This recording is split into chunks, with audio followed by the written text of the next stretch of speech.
Mais d'abord, sur la scène internationale, une autre bombe qui nous vient des États-Unis. Le président américain a annoncé qu'il mettait fin à toutes les négociations en lien avec les tarifs douaniers avec le Canada. Sabrina, Donald Trump a déclaré que Washington va même informer le Canada de nouveaux droits de douane.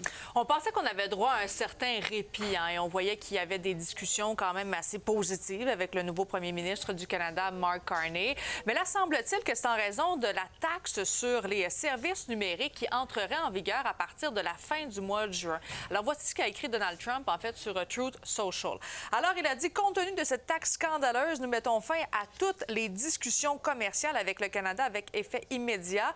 Nous ferons savoir au Canada les droits de douane qu'il devra payer pour faire des affaires avec les États-Unis d'Amérique dans les 7 prochains jours. C'est donc la semaine prochaine qu'on va savoir quels seront les nouveaux tarifs douaniers. Donc, ce qui achoppe, c'est une taxe de 3 qui vise les revenus des gens numériques qui font affaire au Canada, notamment comme Google, Apple, Meta, Amazon ou Microsoft. Dans le fond, c'est que les entreprises qui ont des revenus supérieurs à 20 millions de dollars au Canada vont avoir, en fait, 11 jusqu'à lundi pour produire leur déclaration pour cette nouvelle taxe. Mais il faut dire que la loi sur la taxe sur les services numériques a quand même reçu la sanction royale en 2024, juin 2024. Donc, ça ne sort pas en fait de nulle part. Là-dessus, on peut aller écouter Donald Trump.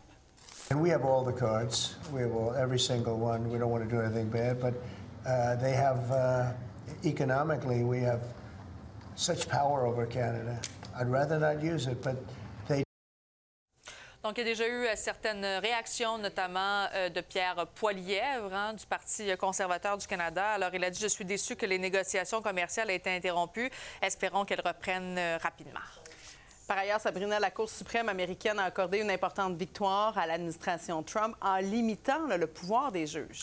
Oui, c'est quand même une victoire assez importante pour l'administration de Donald Trump. Alors, ce qui est dit, c'est que dans le fond, c'est que les juges fédéraux ne vont plus pouvoir émettre des injonctions qui ont des portées nationales, comme par exemple, il y avait des juges fédéraux qui avaient émis des injonctions concernant notamment le droit du sol de manière donc nationale. Ça ne sera plus le cas, mais ça va quand même donner lieu à des situations quand même assez particulières. On écoute un professeur.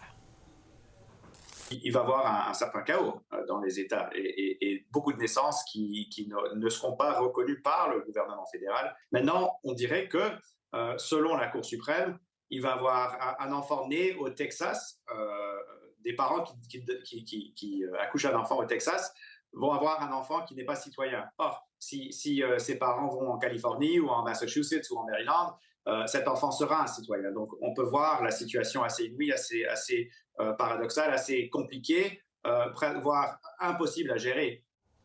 Donc, la décision a été votée 6 contre 3, donc 6 juges conservateurs et 3 juges qui étaient plutôt progressistes, Marie-Claude. Merci, Sabrina. Ça fait plaisir.